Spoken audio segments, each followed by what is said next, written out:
समाजवादी धर्मनिरपेक्ष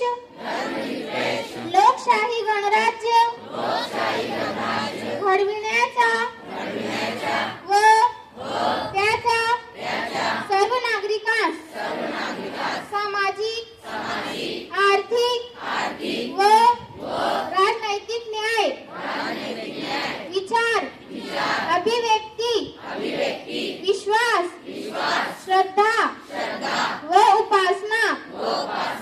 यांचे स्वातंत्र्य दर्जाची व संधीची समानता निश्चितपणे प्राप्त करून देण्याचा आणि